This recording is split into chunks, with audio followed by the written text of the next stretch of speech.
Hello, my name is Benjamin Hart. I'm an American attorney and the Managing Director of Integrity Legal here in Bangkok, Thailand.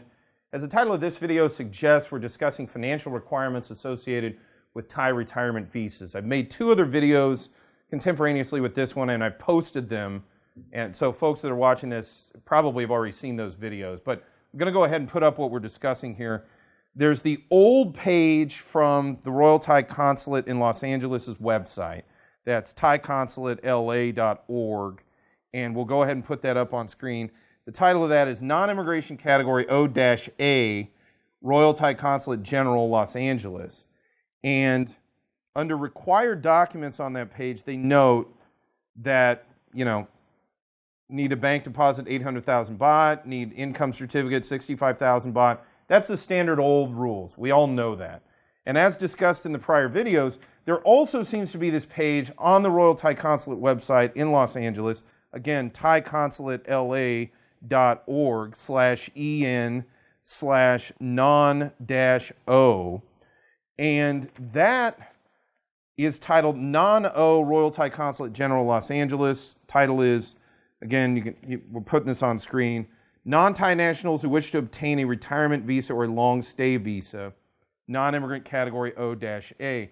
And I'm going to go ahead and throw up we went ahead and went to Google and cached this page. I wanted to verify that indeed, or in fact, this page was on the website. And Google basically showed us a snapshot, as you can see here, what that's saying. And as you can see, no less than 1.2 million baht for a bank deposit or 100,000 baht for income associated with the retirement visa. These are the financial requirements. And it would appear that the policy, at least the Royal Thai Consulate in Los Angeles, regarding financial requirements may be changing.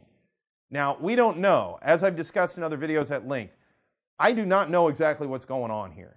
My gut tells me it's very possible that these may be proposals that were drafted in website form for later upload, and they may have inadvertently just gotten made public on this website. Again, I've tried to check to make sure that this really is coming from the Thai Consulate in LA's website. And, that is a consular website.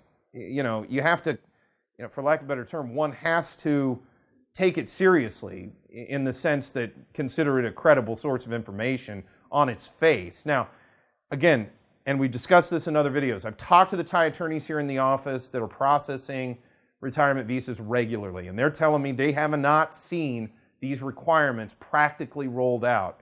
Now, when we started looking at this, I would say there may be a caveat to that and say yet. It may not have happened, but it could happen in the future. Now, it remains to be seen whether or not this will occur, if at all. I could see a situation, this might have just been a proposal and it just inadvertently ended up on the website. There's also the possibility that this may be a sneak preview, if you will, of requirements that are coming down the pike. I don't know what of those two alternatives is going on here. I can say that for now, we're still dealing with the standard rules, 800,000 and 65,000 in income, 800,000 in a bank balance, and 65,000 in income to get a retirement visa. My gut tells me, and I hesitate, I've seen some stuff posted by folks, there's some folks that, even in the comments, that sometimes get on me for being too speculative, like I shouldn't speculate so much. And fair enough, when I do that, I'm trying to infer what could happen based on what has happened, and from experience, how I've seen these things evolve over time. That said, it might happen, it might not. I don't know, and I'll be the first one to tell you, I don't know for sure. But when something that changes fundamental rules regarding financial requirements appears on an embassy website, I have to at least, especially, we do a lot of cases out of the US, I have to take notice of that. So I think it's worth noting, to be clear, for now, we're not seeing these financial requirements being raised as a practical matter. I've definitely not seen anything to indicate that this would be happening internally here in Thailand. Now, we do have a new immigration chief. We tend to see policy changes when we get new immigration chiefs. Does that mean that will happen here? I don't know.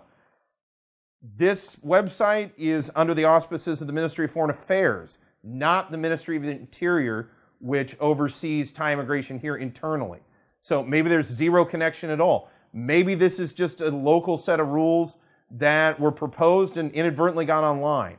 Maybe it might be rules in the future. I don't know. But what I know is it is interesting. I think it's insightful. And it may provide, again, that kind of sneak peek to what rules may look like down the road in the foreseeable future.